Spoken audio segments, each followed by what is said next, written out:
The diplomatic cruiser Resolute Whisper sliced through the veil of the Zarketh Union's command blockade like a blade dipped in honey, slow, smooth, and confident enough to suggest it had never heard of fear. Commander Rhea Solon sat in the Central Observation Lounge, her posture relaxed, her fingertips steepled in the subtle shadow of an amused smirk. Outside, the behemoth dreadnought Cavarith Prime loomed like a metallic leviathan draped in arrogance. The Zarketh Union had summoned Earth to a peace summit, but they hadn't anticipated Earth sending someone like Rhea. The Zarketh believed humans naive, perhaps competent at best, certainly not capable of orchestrating a masterstroke under their noses. But Rhea had read the subtexts, decrypted the warpath disguised as compromise, and arrived not to negotiate, but to end a regime. As the airlock hissed and the delegation bridge extended, she rose gracefully, flanked by her team, Dr. Kellen Voss in his white-laced analyst's cloak, eyes already scanning every input signal in the ship's vicinity. Admiral Hannah Drex, with the gait of a loaded gun and the silence of a predator in waiting.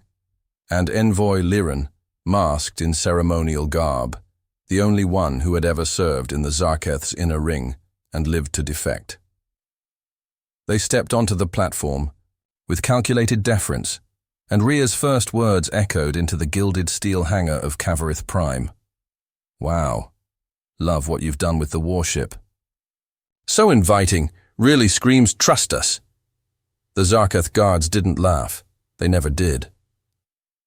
Zarn Voller stood at the far end of the procession, towering and plated in iridescent obsidian armor, a smirk on his tusked face, mistaking her mockery for charm. You may call me Supreme Commander today, Ambassador, he said with a slow bow. Perhaps tomorrow. Simply Master. Rhea didn't flinch. Or maybe next week, Defendant. Depends on how well this goes.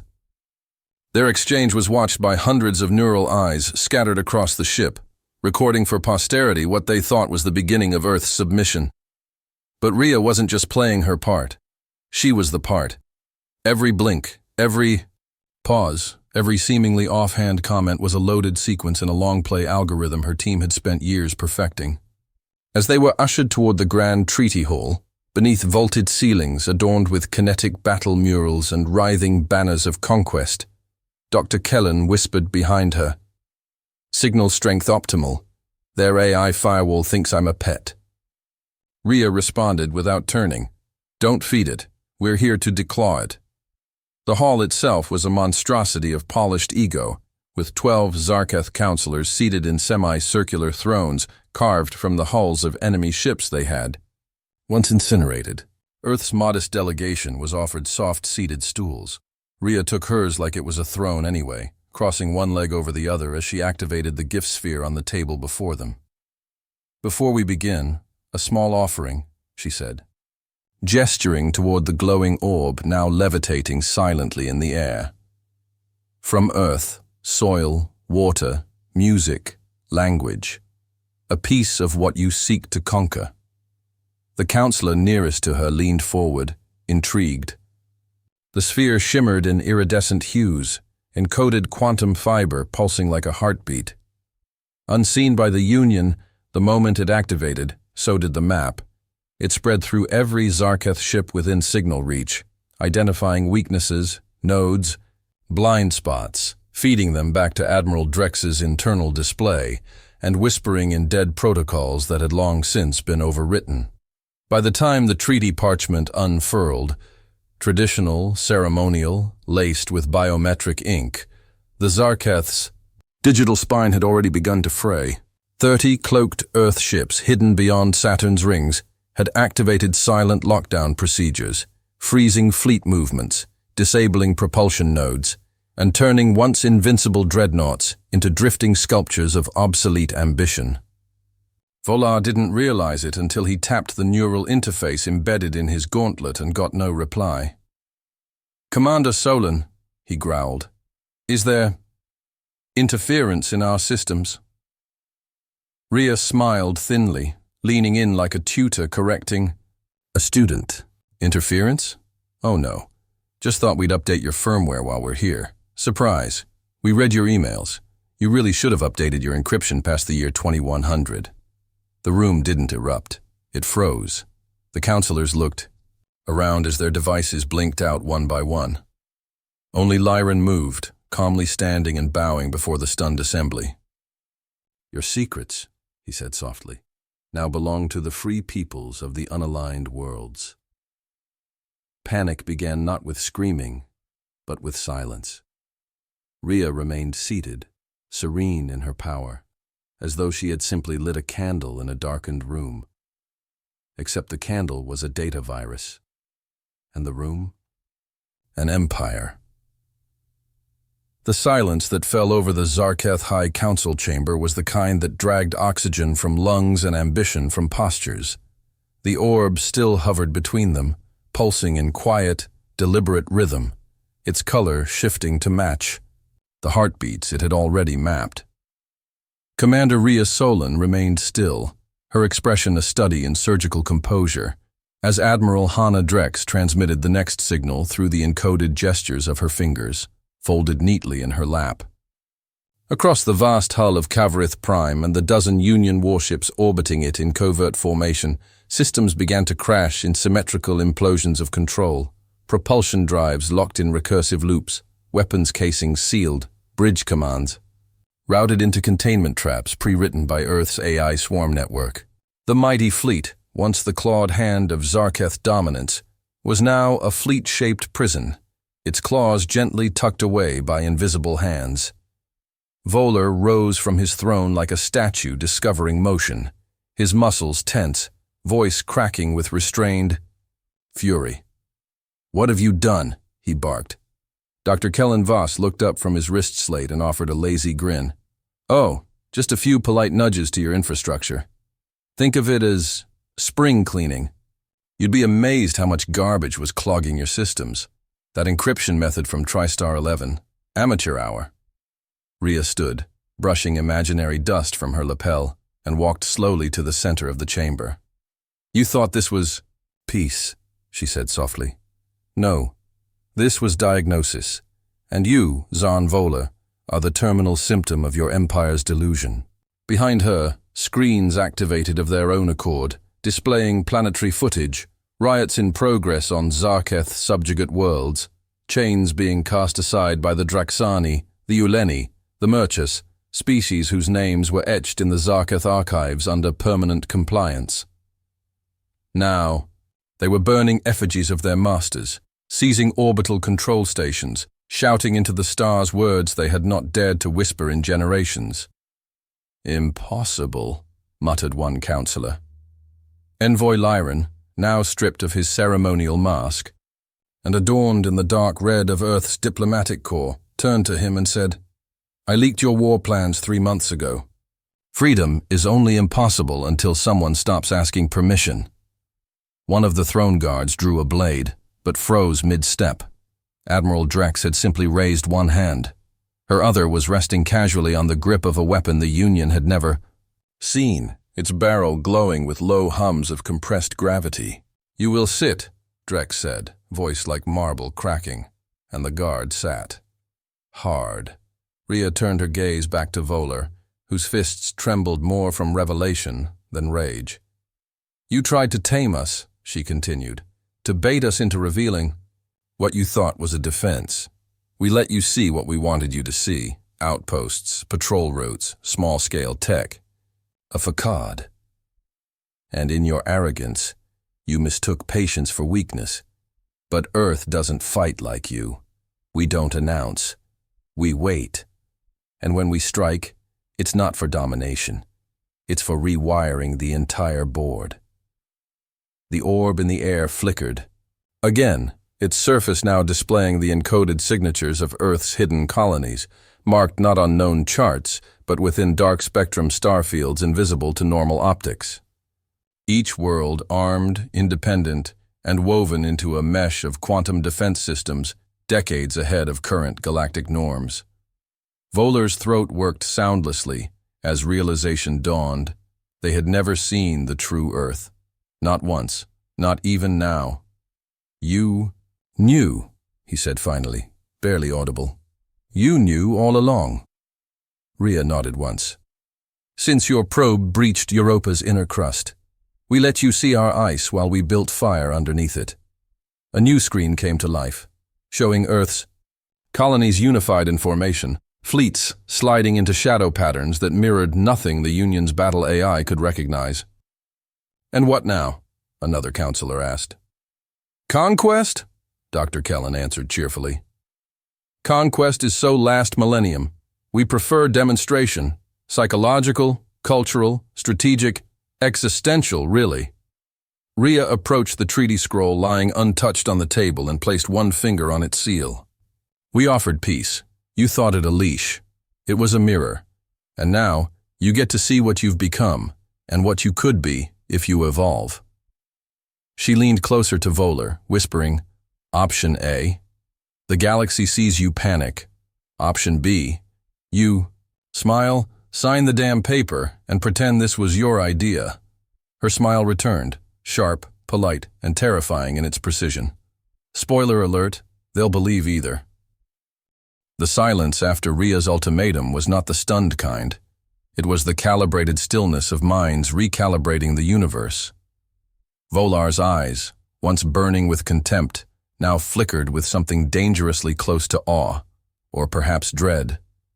Dread not of weapons, but of irrelevance.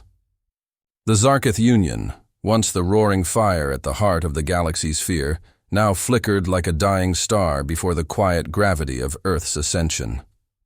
Outside the chamber, invisible to most sensors, the cloaked fleets of the Dominion, of Earth repositioned in solemn choreography, not for battle, but for witness. Their presence was a ritual, not meant to threaten, but to prove.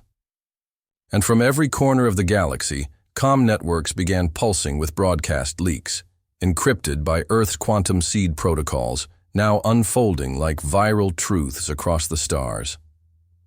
Envoy Lyran, no longer restrained by oaths or shame, took the stage with calm conviction. The Zarketh have ruled through control, he began, his voice echoing into every live feed now active across rebel worlds, pirate signals, even Zarketh propaganda channels. But control is brittle. It cracks under truth. And Earth has brought us that truth, not through war, but through unblinking clarity. As he spoke, a secondary projection bloomed above the chamber, a cosmic map unfolding across the room, in 3 dimensions, highlighting 62 systems Earth had quietly colonized, systems dismissed by the Union as barren or unstable, now revealed as nodes in a civilization so resilient, so quietly coordinated, that the term underdeveloped species was no longer applicable. These weren't colonies, they were anchors. Earth hadn't grown by expanding, they had sunk in like roots in hidden soil, waiting for the tree above to collapse. Dr. Kellen, hands moving across his translucent interface, brought up footage of Zarketh prison ships now overridden by their own AIs, ships programmed to obey the rigid command lattice of the Union, now fractured by Earth's linguistic exploit, a back door opened by exposing the paradox at the heart of Zarketh syntax. Turns out, he quipped, as he disabled another detainment algorithm with a flourish, if you build an empire on rules no one's allowed to question, all it takes is one question to break it. Laughter, a foreign sound in that chamber, came from Rhea, soft and genuine. It's poetic, really. You wanted peace on your terms. Now you're being offered survival on ours. The air in the room had shifted. It no longer smelled of dominance or decorum. It smelled of endings and beginnings. Rhea turned to face the full council. This wasn't about war, she said, her voice carrying more weight than any battle cry. This was about revelation. We needed every warlord, every decision-maker, every architect of tyranny in one place, not to kill, to witness. As if on cue, the final tier of holographic projections bloomed, revealing that Kavorith Prime itself had been surrounded, not by firepower, but by light. Earth's fleet, once hidden, now pulsed in full resonance mode, their hulls coated with fractal signatures, broadcasting a singular message in every known galactic dialect. The veil is lifted. Volar looked at the projection, his shoulders slowly sinking as the implications mounted. The Union wasn't just compromised, it was obsolete. The power it once wielded through fear and control had been rewritten by something more devastating: narrative domination. Earth hadn't just shown up with ships. They had rewritten what victory meant, in real time, across the entire galactic stage. "They're cheering," one counselor said, staring at a stream of civilian networks now ablaze with images of rebellion, coordination, and hope. "They're not even armed." "They don't need to be," Rhea replied, stepping away from the table. "Because we were never here to take control. We were here to remove it." Her voice dropped to a whisper, picked up by every audio channel nonetheless. "The galaxy doesn't need new rulers. It needs new rules." And in that moment, across the stars, the narrative changed. Earth, once a footnote in galactic archives, now stood not as a conquering force, but as a philosophical event, a proof of concept. They had demonstrated what it meant to win without domination, to fight without firing, to make war not with violence, but with the existential undoing of belief systems. And Volar, ancient predator of empires, found himself blinking into a future he could not lead, could not control, could not even understand, unless he chose to follow.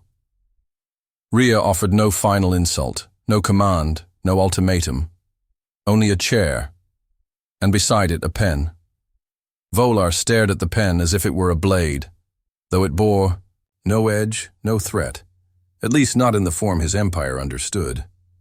It sat quietly beside the open treaty slate, its ink already calibrated to mark the document with Zarketh neural signature patterns. To sign was not to surrender, it was to redefine.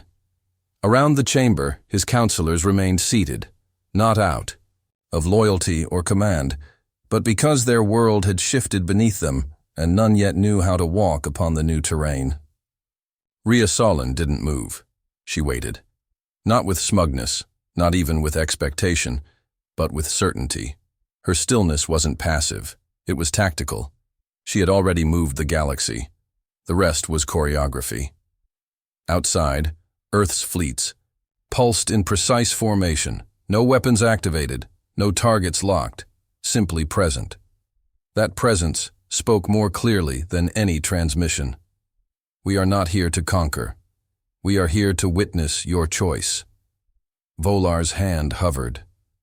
His empire had been carved with fire, built upon submission, sustained through silence enforced by fear. But now, that silence had been inverted, turned against itself. Every system across the Union's reach was echoing with something new, unsanctioned. Voices, open questions, citizen broadcasts seeded by Earth's narrative virus. The rebellions were no longer riots, they were movements.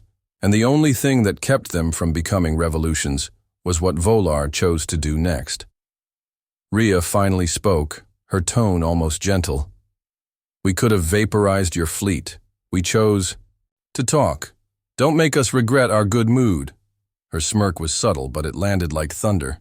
That was Earth's style. Their weapon wasn't force. It was shame, wielded with surgical irony. Volar inhaled slowly and picked up the pen. The chamber seemed to contract around that moment, every eye watching as he pressed it to the slate, signing not just a treaty, but a new era. The document flared, locked to galactic record, and transmitted instantaneously to every comnode within 3 light years. The signature was valid, the peace now binding, and then everything changed. Not with explosions, not with death, but with access. Systems once blocked to Zarketh citizens, education networks, knowledge repositories, unrestricted histories, opened like floodgates. Earth had prepared it all in advance. Every suppressed language, every stolen archive, every forbidden art. Form collected from worlds the Union had crushed now re-emerged, curated and broadcast freely. The dominion of Earth had not come to dominate. They had come to liberate information. That was their warhead. Dr. Kellen leaned back with a satisfied sigh, watching as a billion users logged into freedom. I'd say don't panic, but honestly, it's more fun this way. Admiral Drex issued a single nod to her fleet, and the Dominion's ships began peeling away in perfect arcs, their presence like ghost signatures fading into starlight. They would not linger. Their job was done. Rhea turned back to Voller as the light from the treaty slate dimmed. You want redemption? Earn it. We're building something new. A shared initiative. Scientific, philosophical, diplomatic. You could help. Voller's jaw tensed. You trust me? Not even slightly, Rhea said, amused. But I believe in the possibility of change. And besides, you make a great cautionary tale. Every good institution needs one of those. The chamber lights brightened as external solar panels shifted to the galactic daylight cycle, and the Zarketh Union began its first broadcast under a new flag. Not conquered, not humiliated, but recontextualized. Rhea stepped away, her boots silent against the polished alloy floor. As she neared the shuttle bay, Lyron caught up beside her, eyes wide with awe. You did it, he said. We didn't fire a single shot. Didn't need to, Rhea replied. They fired the first one, against truth. We just returned, it, wrapped in a mirror. The resolute whisper lifted from the dreadnought's docking array, its engines humming a low harmonic as it faded into open space. Behind it, an empire did not fall. It changed shape, crumbling not into ruin, but into revision. And across the stars, the myth of Earth spread, not as conquerors, but as cartographers of a new mental map. The species that had been overlooked, underestimated, dismissed as unready, had rewritten the rules. They had shown that strength could speak softly, and truth, when sharpened, could cut deeper than any blade. As the stars stretched into streaks, Commander Rhea Solon sat in her chair and watched the galactic feed erupt in chaos and celebration. Her final transmission, recorded and sent to every corner of the galaxy, echoed one last time. Peace is earned, not granted, and from now on it will be negotiated in our language.